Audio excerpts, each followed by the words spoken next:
Hello students, today we will start with the initial rate method. See, it is the method to find out the order of the reaction when the reaction involves more than one reactant. If reactants are more than one, the rate law, rate constant and order of the reaction, it can be determined by initial rate method. Okay, see, for this one question is there. For the reaction A and B, they are combining to form C plus D. It has been found experimentally that the rate of reaction becomes fourfold on doubling the concentration of A. Means when the concentration of A is double, the rate of reaction is becoming 4 times, but remains unchanged on doubling the concentration of B. And when the concentration of B is doubled, it remains unchanged, means no effect on the concentration.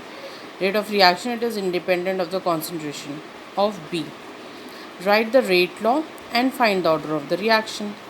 See, if we what is given here, since the rate of the reaction it increases 4 times on doubling the concentration of A, it means rate is proportional to molar concentration of A square.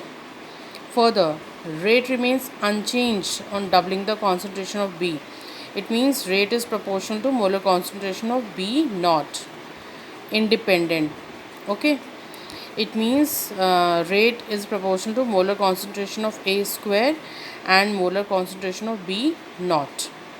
So rate is equals to K, molar concentration of A square and molar concentration of B naught. Hence, if we see the given reaction is of second order. See, if we see with respect to A, it is of second order, and with respect to B, it is of zero order. Okay, so overall order of the reaction, it is 2 plus 0, that is 2. So this is how we can calculate out the order of the reaction. And now we'll see one more question. See, for the reaction A plus 2B gives 2C. Following data were obtained. See the data carefully. 1, 2, 3, 4, 5 experiments were done. Molar concentration of A is there. Its values 1, 2, 3, 1, 1. And here molar concentration of B is there. Its values are 1, 1, 1, 2, 3. And when the molar concentrations are changed, the rate, initial reaction rate is given here. These are the values of the initial reaction rate. Now what we have to do here is write down the rate law expression and determine the order of the reaction. We have to determine the order of the reaction. So suppose rate is equals to K, molar concentration of A raised to the power P, some P is there, and molar concentration of B raised to the power Q. Okay, so now in first step what we do, see, we'll take B first. In B, these two are constant.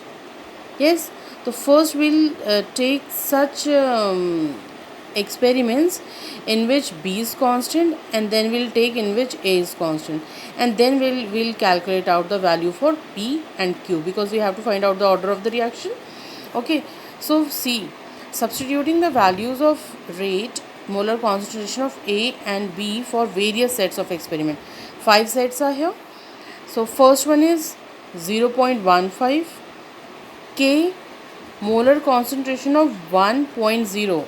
It is A. For A, we will put, firstly we will put the value 1.0 molar concentration of P.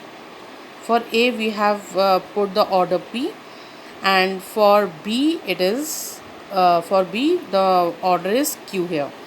So we are taking this first set in which molar concentration of A is 1.0 and for B is also 1.0, and reaction rate, it is 0.15. So reaction rate we have put here, it is equals to K, molar concentration of 1.0 raised to the power P, and molar concentration of 1.0 raised to the power Q. Now in the second set, 0.308 is equals to molar concentration of 2.0 raised to the power P and molar concentration of 1.0 raised to the power Q. Then for third, 0.45 molar concentration of 3.0 raised to the power P and molar concentration of 1.0 raised to the power Q. This is the third set. This is the fourth set where rate is 0.15 and for fifth also 0.15. Here if you'll see the concentration, it is 1.0, 1.0 and it is 2 and 3. So 1.0, 1.0 raised to the power P and 2 and 3 raised to the power Q. So we have written here all the reaction rates or rate law we have written here. Okay. The rate laws we have written. Now we have to find out the order of the reaction. See, if we'll see this, here the concentration of B is constant. Okay. So first we'll calculate out the value for P by taking these two. Now see how we'll do it. See, since this is constant, it means it will be cut down and it will be equal to 1. We'll take this. See, by dividing equation 1 by 2, 1 by 2, 0.15 upon 0.30, it is equals to molar concentration of 1 upon 2.0 raised to the power P. It will be cut because these two are same. 1 upon 2 will divide it. It will also become 1 by 2. Now see, these two bases are same. Bases are same and it will also have the power here 1. It means the value for P it is equals to 1. The powers here. P is equals to 1.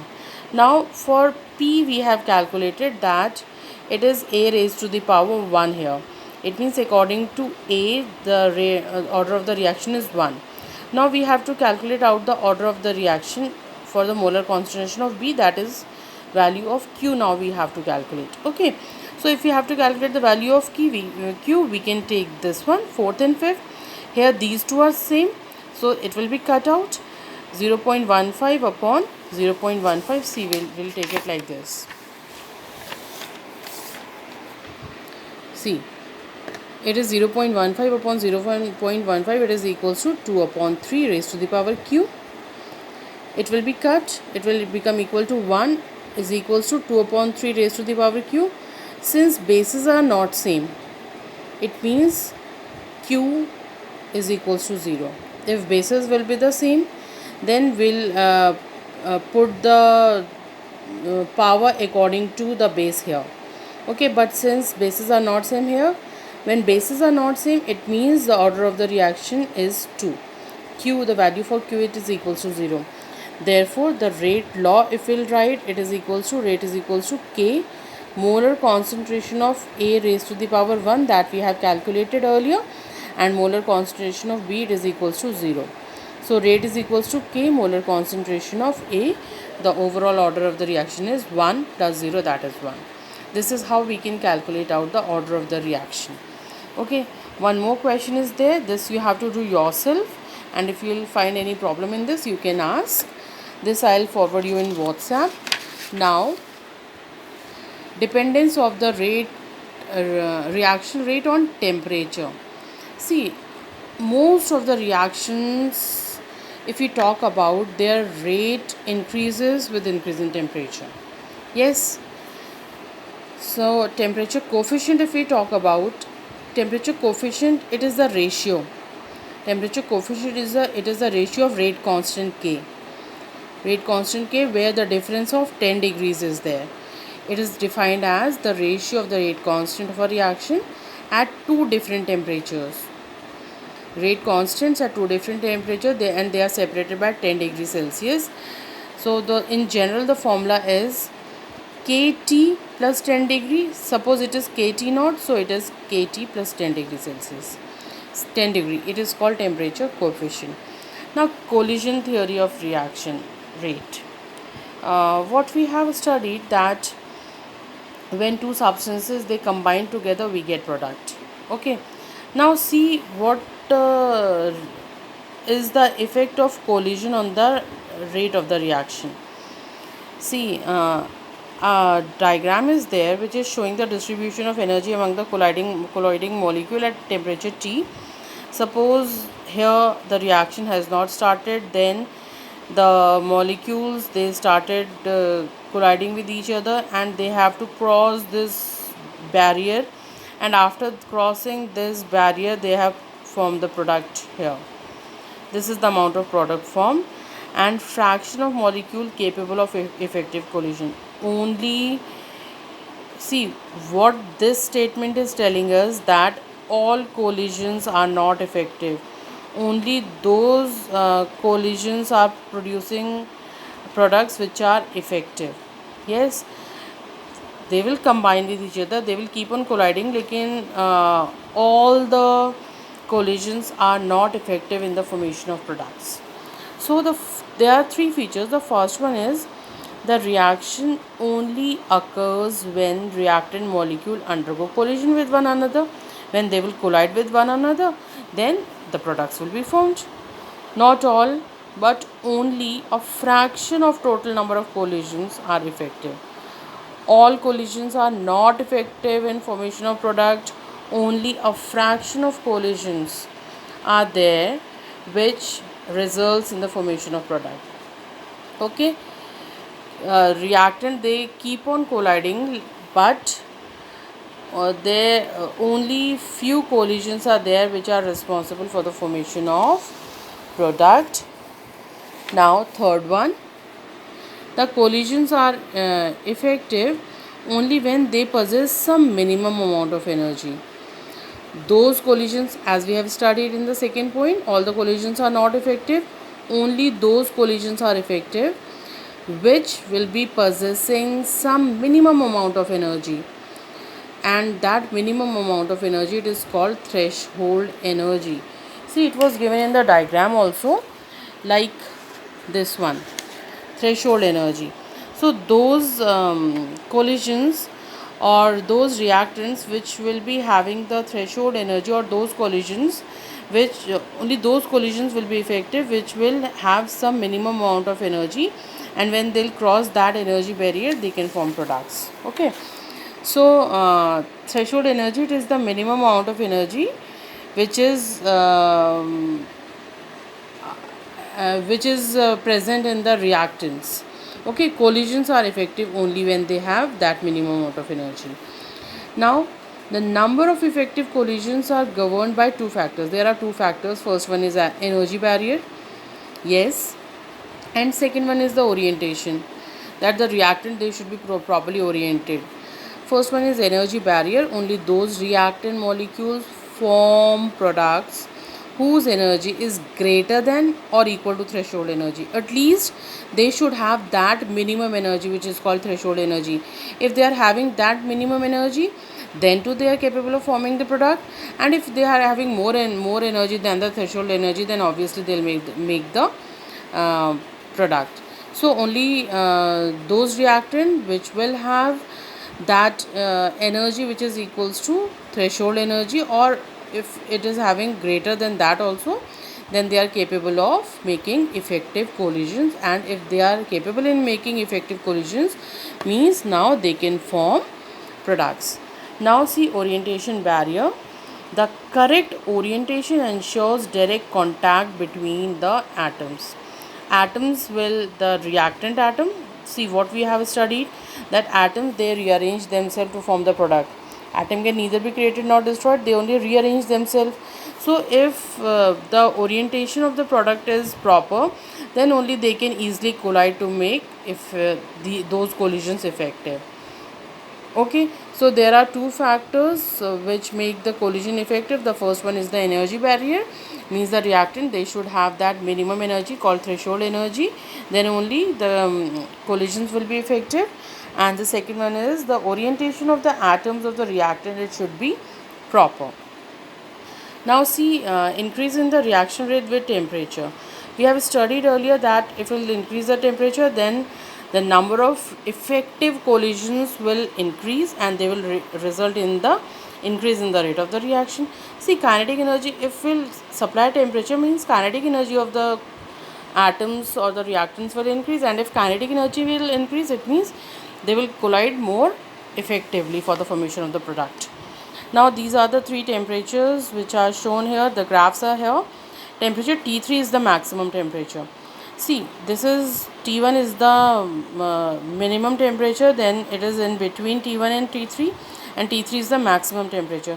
So here it is a maximum temperature. So see here, the amount of product formed, it is this much, greatest. In T1 it is only this much, smallest. So if you are increasing the temperature for T1, which is the minimum temperature, only this much product is formed. If we talk about T2, this is the amount of product formed, and the temperature T3, which is the maximum temperature, this much product will be formed. It means the rate of reaction, it increases appreciably even with a small rise in temperature. Even if a small rise in temperature is there, then too effective collisions will increase and more products will be formed. Now activation energy. See, threshold energy we have studied, and suppose a substance is having lesser energy, like I'll read this definition, then I'll explain it to you. It may be defined as the excess energy, the extra energy that the reactant molecule having energy less than the threshold energy. Actually, the reactant molecule which are having energy lesser than the threshold energy, they will not be effective in making the product. So their energy is lesser than the threshold energy. So excess energy which is supplied to these reactant molecules, so that they acquire in order to cross the energy barrier, so that they can cross that energy barrier and to change into the product. That extra energy which is supplied to the reactant molecule, so that their energy, it should become equal to the active threshold energy, that extra energy is called the activation energy. Activation energy is what? Threshold energy minus average energy which is possessed by the molecule. Average energy possessed by the molecule plus activation energy, it is equals to threshold energy. So suppose the reactants are not capable of forming the product, then extra energy is supplied to them, and that extra energy which is supplied to them to make the energy of the reactant equal to their threshold energy, that extra energy is called activation energy. Okay, if the reactions are fast, it means activation energies are very low, very less amount of energy they will be needing, extra energy they will be needing. And if reactions are very slow, it means more energy has to be supplied to them, activation energies are high. See, this is the reactant energy and this is the course of reaction. If you'll see, reactant, they are combining together, they have to cross this energy barrier, and if they will have that threshold energy, then only they can cross the energy barrier, and those reactant molecule which will cross this energy barrier, they will form the product. Okay, and here when they will combine together during the, here actually the bonds will break, and breaking of bond will require some energy it is required here.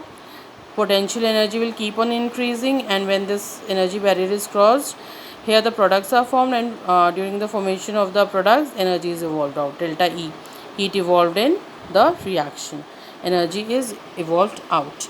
So this was the illustration of activation energy and energy barrier in a reaction. Now see, this is the formation of the activated complex during the course of reaction. Here A and BC, they were reacting together. A was one reactant and B and C, it is a compound. These were combining together.